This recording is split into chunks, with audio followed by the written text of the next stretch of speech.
Okay, y'all, let's talk about motivation. So today it was pouring outside.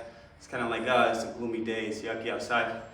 I might not work out, but what got me through this workout was not necessarily motivation.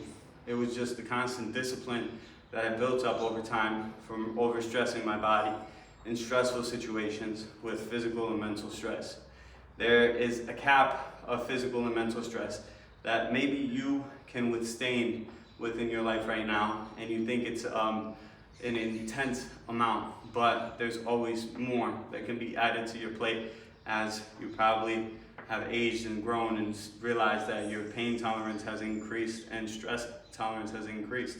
So whatever stressors you are at within the moment, there is a rainbow at the other side of things. If you look at it optimistically, if you always think it's going to rain, then it's going to continue to rain. But that is also a mindset, and it comes with also like what you say. So I always tell everybody that words are very strong and very powerful within your life. Whether you use them negatively, like telling yourself and looking at yourself saying, oh, I'm fat, oh, I'm fat. Guess what? You're going to get fat because you're repetitively saying that to yourself. Your body registers that within your mind, and then you actually make it a realization. Just like if you do the opposite and set a goal, attach a why to it, and actually make it happen. So when you're speaking, you should definitely try to speak optimistically, not saying that everything within your life is going to change and that's just gonna be magical. It doesn't always work out like that, but you should be your number one fan. You should be your own cheerleader, because if you're not, then chances are nobody else around you will be, unless you have your mother lying around.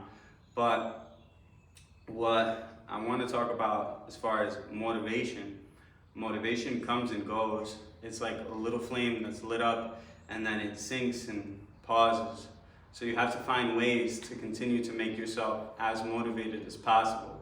And the ways that have helped me is with verbal cues, as far as like saying I'm gonna go do something and then actually executing. Now you have to build like a bank of credibility in order to go do something like that. Because if you told your friend that you're gonna work out at 5 a.m. and then they're there at 5 a.m. and you don't show up, that reduces the amount of quality credibility that you do have. And not just to them, but your mental registers that as well. So chances are when you say that, if you didn't show up for your partner, chances are the next day, 5 a.m., you're not gonna wake up for yourself, because your body doesn't trust you. No one trusts you. So in order to start regaining trust, you can make little promises here and there and make sure that you fulfill them.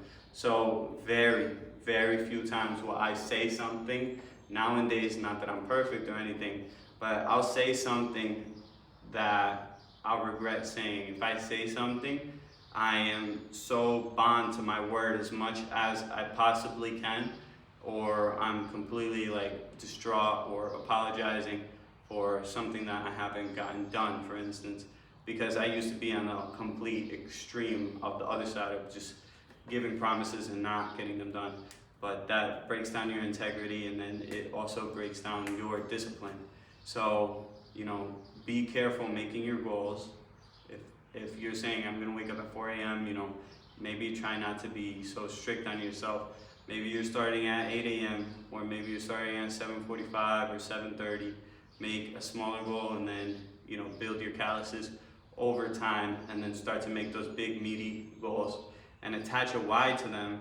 And if you can anchor something that is very important to you, then you can help yourself propel yourself to another level. So for me, for instance, I'm always thinking about my clients, and I'm always thinking about my family and my partner and my life and my career. So for me, I say, I'm doing this for my family.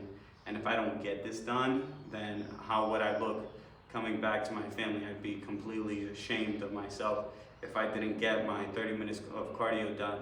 And if I skipped my abs, and made my clients do their abs, how would I look? I would look hypocritical. Not saying that I'm 100% every single time I'm doing it, but it helps you discipline yourself, which also creates motivation So then when you look at motivational speeches and things like that, they really do ignite you and they really do help you, but they're just a caveat. They're a dessert. They're not the whole entire appetizer. They just help you grow. But I hope this helps.